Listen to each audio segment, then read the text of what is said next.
I just want to live my best life. I just want to live my best life. I just want to live my best life. Tell me how. Dear Dre.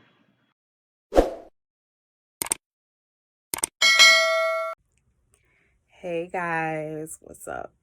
I hope your quarantine is going well. I hope everybody's out there, all my viewers, all my fans. I hope you guys are safe.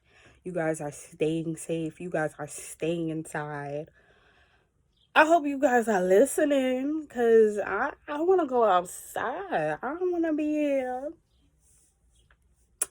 This week, I'm gonna just like jump right into it. I don't even know what to call this episode of Dear Dre. Obviously this is Rona and Me.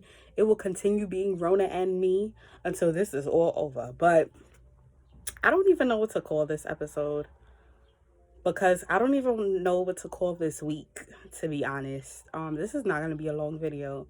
I try to keep my videos short and sweet now because it's a lot of editing.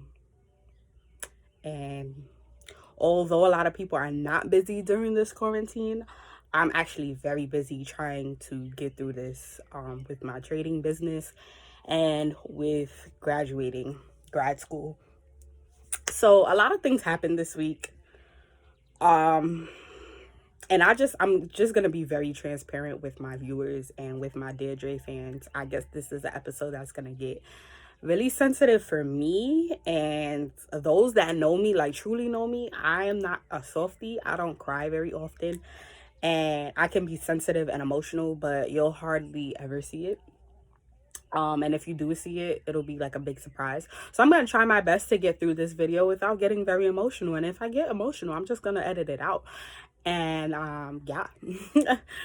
So a lot of things happened this week. I got news that my graduation was postponed until further notice. There's no date, there's no we'll try for this time, like there's nothing. I can't really be mad. I can't really be upset because nobody saw this coming. And I'm not really a graduation type of girl. Like I kind of don't care. Just give me my degree, give me my license, and let me be about my business. I kind of was gonna go a little bit more into graduation this time. My undergrad, I didn't really do anything. I didn't know that decorating caps was a thing. So my cap wasn't decorated. I just like wore a comfortable jumper with some wedges. I will never do heels again for graduation. I was standing. I was standing for too long, and no. So for this graduation, I was just gonna do simple. I was still gonna look cute, but I was gonna be flat so I can stand for longer. But I was gonna actually decorate my cap, and I had this dope idea. I don't know, maybe I might still buy a little cap from Amazon and decorate it myself because this one was gonna mean a lot to me. Um, those of you who know me know that I'm in my master's program and I'm graduating in May. I'm still considered a graduate. I just won't be perform, in the ceremony. But this graduation was gonna be a lot to me because I didn't see myself going for my master's. I saw myself going for a degree, which I got in psychology from LIU. Go Blackbirds. Um, but I didn't see myself going for my master's. I didn't really know that what I ended up doing needed a master's to do. At first, I was going to be a psychologist, and then I changed my mind when I realized that psychologists, they have a relationship with the kids, but it's not as intimate as a school counselor. And when I say intimate, I mean psychologists really get the data for the schools and data for the state, and data for the local area, on how their students are doing and how their students are performing. And they send out the kids to get evaluated and stuff like that. I didn't want to do that. I passed math. I passed math with flying colors, but I don't love math. So me getting data and doing research, and yeah, that just wasn't my life. I liked the relationship. I liked the connection that I can make with my kids and with my students. And I've been working for kids my whole entire career. So ever since high school, I was working with kids. I was working in the education field. So yeah, it was just like I changed. I got my psychology degree, and then I realized I don't want to be a psychologist. I want to be a school counselor. So I went back to, so I did my research and I realized I had to go back to school for my master's. So I had took 2 years off in between my undergrad and my grad. And I went back and I did 3 years. It was supposed to be 3.5, but I did 3 years. And yeah, I'm done in May with my license, my state license, New York State license, and my degree in school counseling and education. Um, but this one was gonna mean a lot to me. It was gonna mean a lot to me because I know that it was gonna mean a lot for two very important people in my life. Well, three actually. It was gonna mean a lot to my mom, of course, because my mom has her associates. So I was not the first one in my family to go to college. My mother made sure that she got more education when she came here from the Caribbean, from St. Lucia. My mother has her associates, but I was the first one to go all the way, do 4 years plus another 3 years. So it was gonna mean a lot to my mom. It was gonna mean a lot to my grandfather, who's like super, super, super proud of me, and I love my grandpa. It was gonna mean a lot to my grandmother, who's no longer here with me. She passed my senior year of high school, and I remember her birthday. I remember her death day. I remember everything, um, even years later. So my graduation this May was gonna be dedicated to her. So it was gonna really mean a lot to me. And I really can't look at me already. Like, no, we can't do this. Keep it together, Jay.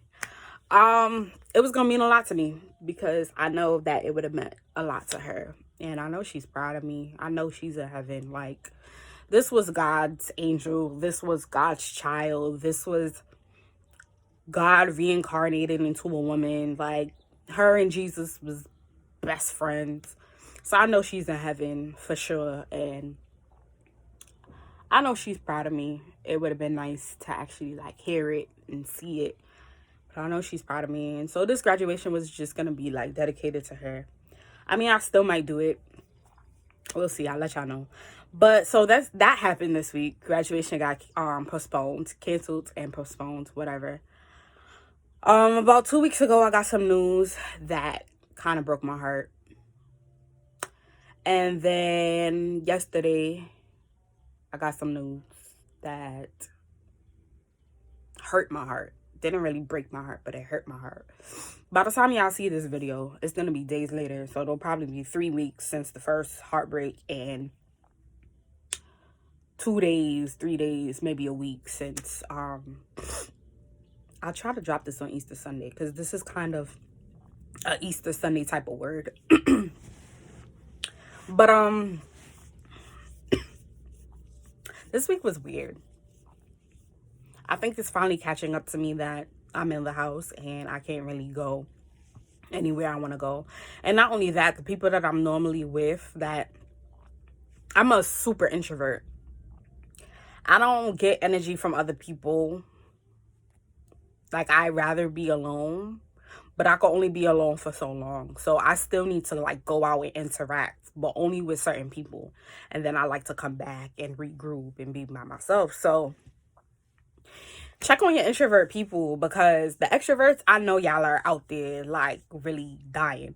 But introverts, we feeling it too, because we're happy when we get to stay alone and when we get to stay inside, but not when it's our only choice. We like it when we gotta choose to be inside. Like, oh, I'm not feeling well, guys. I don't think I'm gonna make it. Like, we like that. We get high off of that. And so the fact that we're mandatory quarantined, like inside, like don't go outside, that's killing the high. It's killing the high. We're not high. We're low. We're low. And so I think this week, I'm not even gonna lie, I think I was depressed this week. I don't clinically suffer from depression, but I know I've always had issues with anxiety, with depression. Um, I've always had some type of issue with that. That might be new to some people, and couple years ago. It was new to me too. But I think this week I was like really depressed. And then with everything else that happened this week, it was just adding on to it. So I was scrolling Facebook the other day and I saw a meme. Well, not really meme. Well, yeah, a meme, whatever, a post that said that basically like the government said that this would be our hardest week in terms of quarantine, in terms of the corona. This would be the hardest week. And then it said this would be our hardest week, but it was Jesus's hardest week too. And I had to really think about that, and it kind of just hit me. Like literally, I didn't plan to do this video at all. I planned on continuing laying in my bed and watching Netflix and trying to stay together.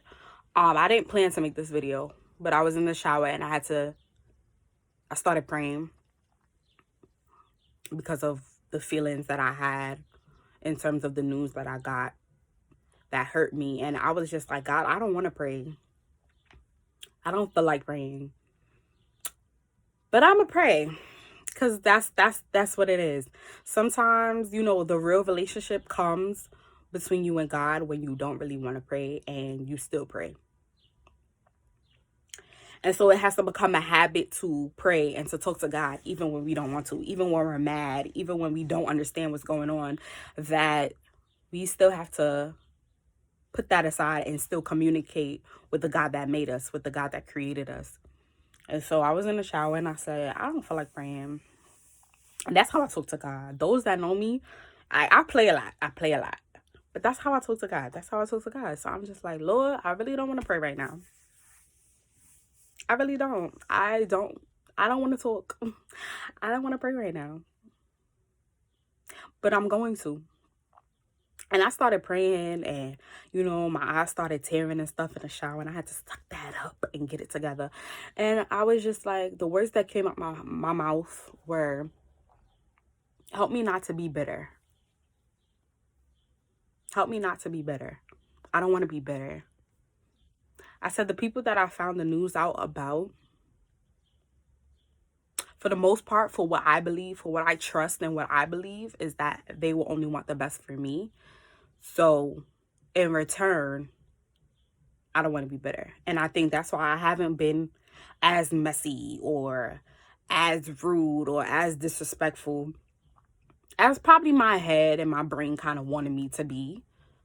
But I never acted on those feelings to be messy and to be rude and to go public with my feelings about such and such and such. And I think I did that because I know the person and I know the people. And I know that for the most part, they've always wanted the best for me. They've always loved me and cared about me. And so I didn't want to do that. I wanted to be, but I never acted on it. And it's because I know those people. And so I had to pray because what I was feeling wanted me to act on those feelings. What I was feeling wanted me to be disrespectful, be rude, start talking about such and such, go on live and be like, well, you, and go off how I can go off. And I didn't want to do it. And I didn't want to be bitter. I don't want to be bitter. And so those are the words that came out my mouth. I said, Lord, help me not to be bitter.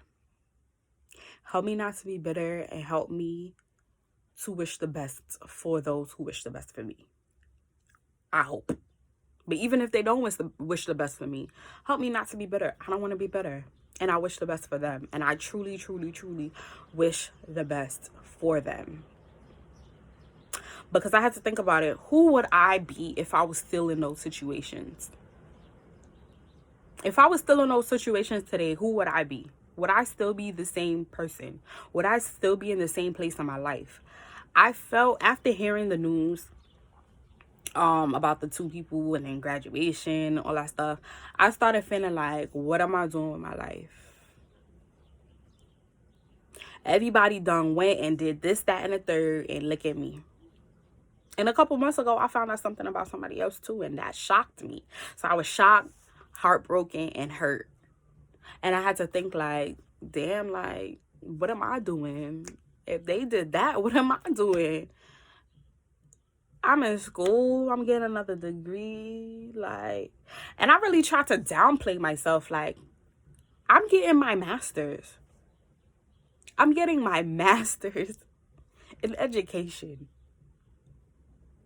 So what if I didn't do what they did? I'm getting my master's. Would I still be at the place in my life that I am today if I was still in those situations? I don't think so.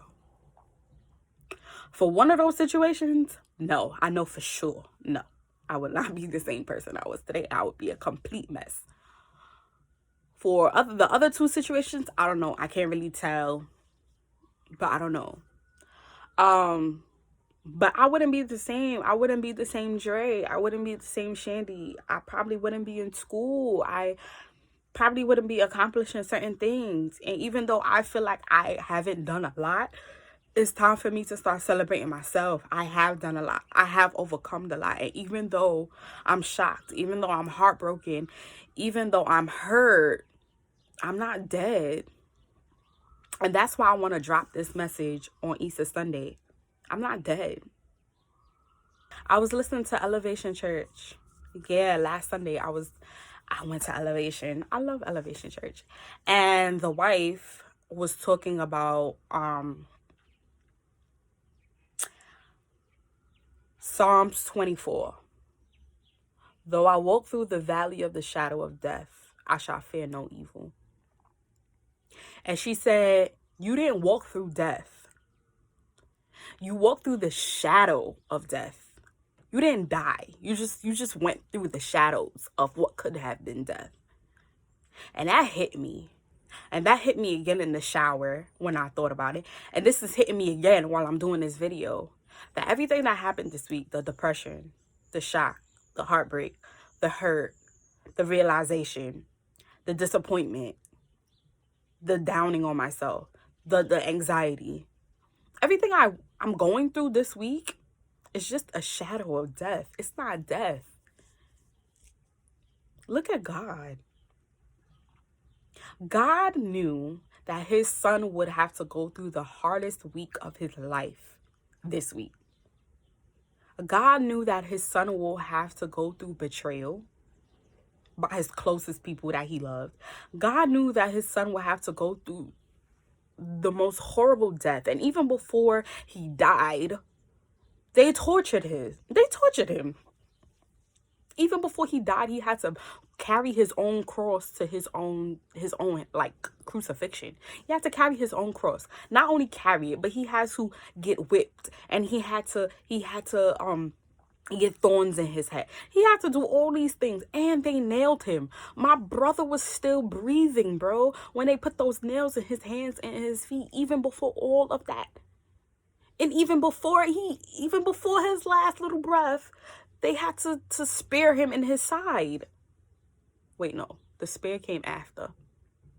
But even so, they gave him vinegar to drink. Like, bro, my bro was thirsty, and they didn't even give him no water. His last request, like, can I get some water? And they couldn't even give it to him. He went through heartbreak. He went through hurt because these were his people that he came to save, and they treated him like that. He went through heartbreak. He went through hurt. He went through betrayal. He went through disappointment. I'm pretty sure he was depressed on that cross when he asked God to take this away from him. He was depressed. And here I am going through the shadow of death. He was facing real death, and I'm going through the shadow of death. But God said, fear not. God said, fear not. Because even though we go through all these things, and Jesus went through all these things, they wrapped him up. They put him in a little hole in the ground, in a little mountainside, whatever. They put him in a little hole. They mad at him, had to roll that big old rock in front of the hole so he couldn't get out. I don't know what they were trying to do because he couldn't get out. Even after that, they put chains on it. Like, bro, where was he going? You know, like, well, obviously he went, but they wasn't ready for that. But even after all of that, he's alive. He's alive. So I believe you, as I'm making this video, I am talking to myself. Okay, I'm talking to myself.